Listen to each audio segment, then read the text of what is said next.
Hi everybody, this is Liz with 143 Handmade. Welcome, welcome. So I have changed my mind a little bit about how I'm doing the join for the Darlene Michaud blocks. It's basically the same thing, but just a little bit, a subtle difference will make it to where I have no machine stitching on the outside, and I like that. It still requires a little bit of hand sewing, but you know, that's okay. So the only difference is that when you join these all together, you can join all of your layers. This is my two blocks, face to face, you know, right sides together. This is my taking the place of batting, essentially.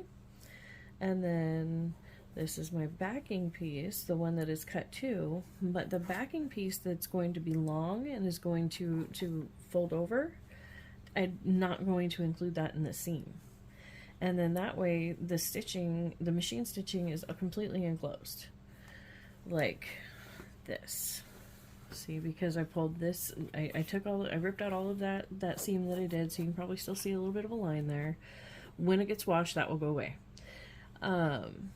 So I had stitched through all of the layers, including the backing, and then I was going to do this, and then I was thinking about it, and I'm sure that, you know, somebody watching the first video was like, oh, that's how you can do it, you know, but, you know, because it's been done a million times before. You know, I just pulled the backing back, ripped out the stitches, pulled the backing back, did that seam again, and I like it so much better. So that is the difference. And so I will go ahead and place that seam so that way if you're not completely following, you know, hopefully the visual will help.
No, I don't always sew that slow, but you know, it's the first project of the day, getting in my groove. I'm not a super fast seamstress. I don't sew very quickly. I will never get into sewing on a production level, but I do very much enjoy it. Okay, so as you can see, now I have, you know, the seam, and it's completely, you know, everything's held together now. You know, the blanket is, you know, all of those layers are anchored, right? But it's not very pretty. And so let me see, because of the dual layers here, it's a little tricky. But so what I did is I took my iron and I ironed this flat this way into, you know, towards the block. And then I took this and I folded it. Well, at first I just laid it down and ironed that all down again, and then I folded this over. And how much you fold it over and where you want that line and all that is totally up to you. You can totally fold it to where you are sewing, you know, tuck all of that extra in, and to where you're sewing right there just past the machine line, you know, and doing the ladder stitch right into that seam, you know. Or you can do what I did here is, you can see I just folded it over to where this end met that and let it just land where it landed. I didn't really worry about it landing in any particular spot. But I do think on this one I'm going to do that. I think that I will iron this back and maybe even trim a little bit off of this. And, well, I don't know about trimming it. It depends on how it tucks. I don't want to end up with a huge amount of layers in one spot or anything like that.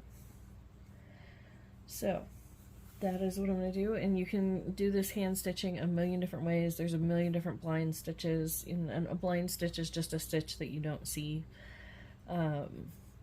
And I think I actually ended up using like 3 different stitches doing this, because it was, you know, I was just doing it a little at a time. Just I would cut a thread and do it, and then set the project down, have to go do something else. And because I have a sick kitty, and so she's taking, you know, I only have short bursts and in between doing what she needs done. So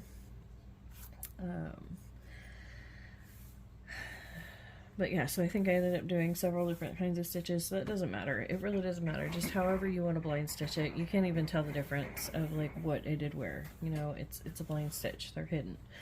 So,